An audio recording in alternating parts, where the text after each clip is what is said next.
kanan, ada apa ini, semalam pun saya bercakap tentang adanya scheme of thing.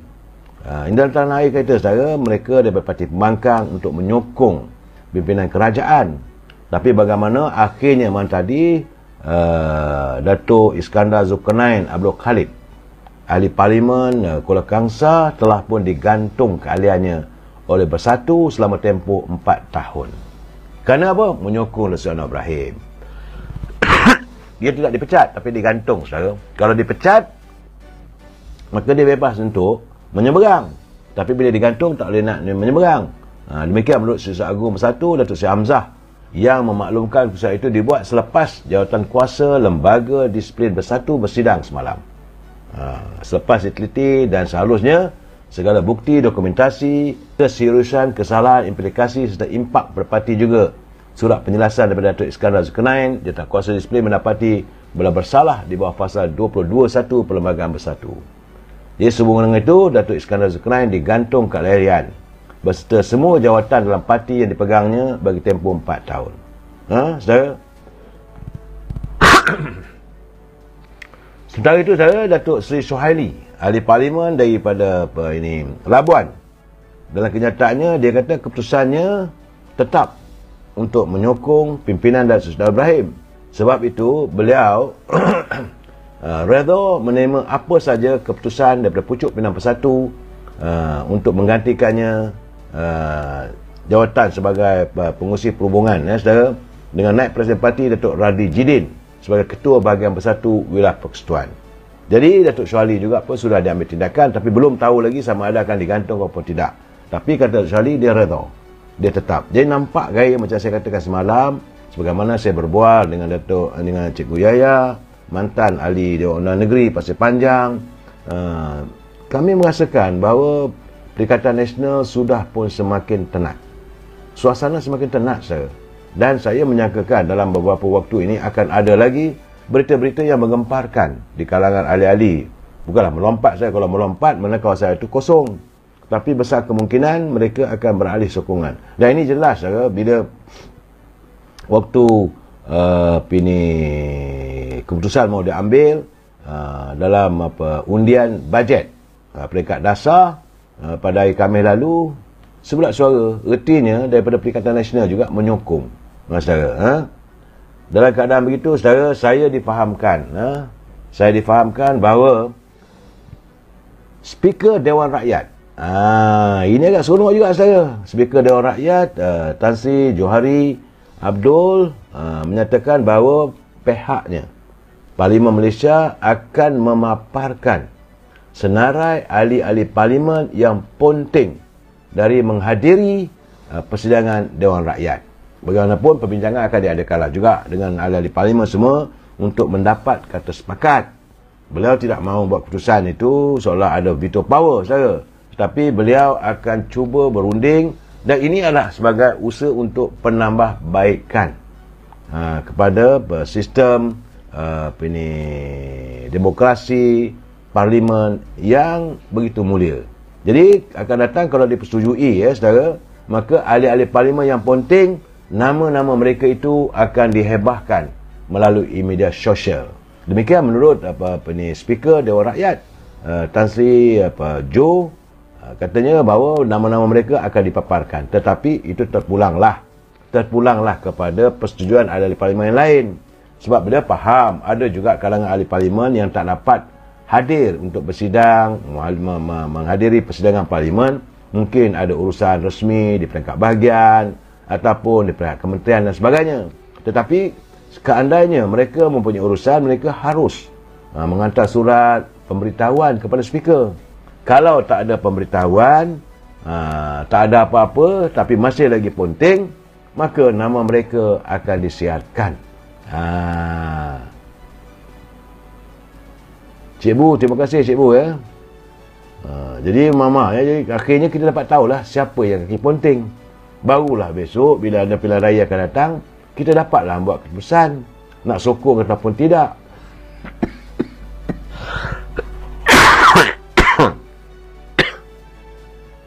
Sebab terjadi beberapa kali, persidangan parlimen yang terpaksa ditangguhkan kerana tak cukup quorum. tak sampai 15 orang ada dalam parlimen, dalam dewan, ya, terpaksa tangguh. Bunyi loceng, mata bergempur, masuk balik. Jadi ini menjadi lelucon. Sebab itu rakyat perlu tahu siapakah ahli-ahli parlimen yang paling banyak ponteng yang tidak menghadiri sidang Dewan Rakyat. Itu matlamat yang dikatakan oleh Tan Sri Johari supaya rakyat tahu. InsyaAllah beliau akan berunding dalam waktu yang terdekat supaya mereka yang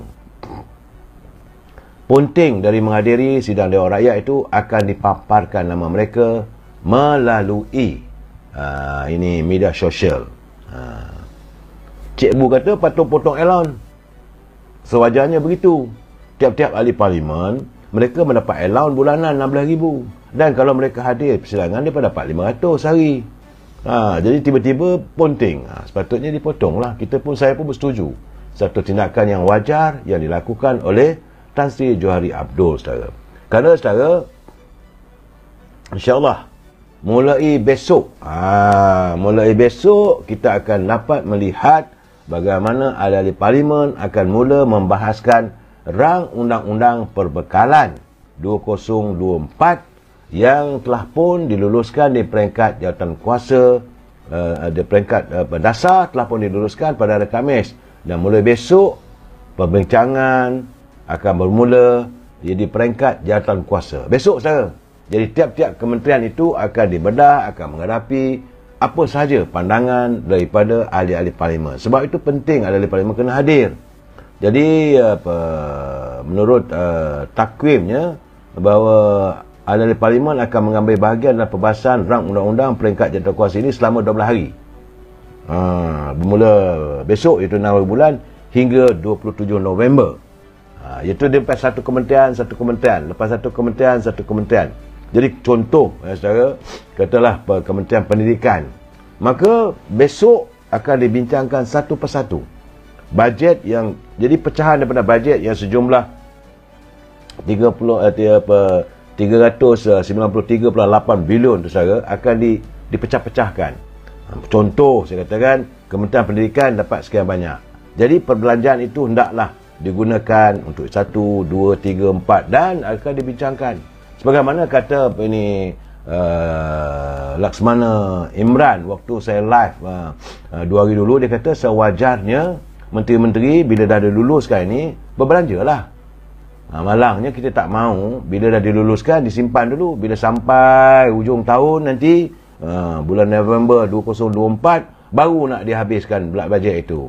Jadi artinya banyaklah kesannya projek-projek yang dirancang itu akan tergendala. Jadi mulai besok perbincangan itu akan diadakan. Kerana terdapat daripada 393.8 bilion, saudara, belanjawan tertinggi untuk tahun ini, saudara. Dalam sejarahnya inilah belanjawan tertinggi. Sejumlah 338 bilion adalah untuk perbelanjaan mengurus. Sementara 90 bilion bagi perbelanjaan pembangunan, manakala 2 bilion untuk simpanan luar jangka. Jadi mulai besok, saudara, kita akan mendengar apakah wakil-wakil rakyat ini akan melakukan bedah siasat, perbincangan, cadangan di setiap-tiap kementerian. Ini penting. Selepas itu, saudara, pada selama beberapa hari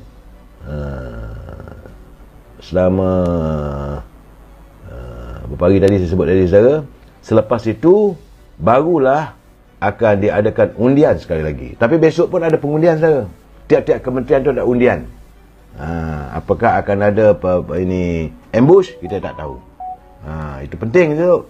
Kalau ambush pernah berlaku dulu beberapa tahun yang dulu, tiap-tiap kementerian pun juga ada waktunya di ambush, sehingga kan ada kementerian cuma dapat majoriti 1 suara je, saudara. Ini pun penting. Sebab itu tiap-tiap ahli parlimen kena hadir. Dan bila dah lulus, barulah untuk bacaan kali ketiga sebelum dibawa ke Dewan Senat. Selepas itu dah lulus, saudara, bawa ke Dewan Senat ataupun para senator pula akan membahaskan perbahasan belanjawan. Dan bila dah Senat diluluskan, Dewan Negara diluluskan, maka belanjawan itu, kertas jualan itu akan dibawa, disembahkan ke bawah Duli Yang Memulia Sri Paduka Baginda Yang Tuan Agong untuk diluluskan. Barulah wang itu boleh digunakan. Sebab itu saya katakan, wang rakyat, wang negara tidak boleh dibelanjakan satu sen pun. Mesti dibawa ke Parlimen. Sebab itu dulu saya petikaikan apabila waktu kita mengalami COVID dulu, saudara, apabila ada PKP, kita istiadatkan darurat, maka wang negara dibelanjakan. Sepatutnya selepas saja Dewan Parlimen bersidang, maka perbelanjaan itu hendaklah diberitahu, hendaklah dibincangkan, hendaklah diperhalusi. Sewajarnya begitu, saudara. Tapi tak tahulah apa dah jadi, kita tunggulah. Sekarang ni kita mahu supaya amalan ini diteruskan.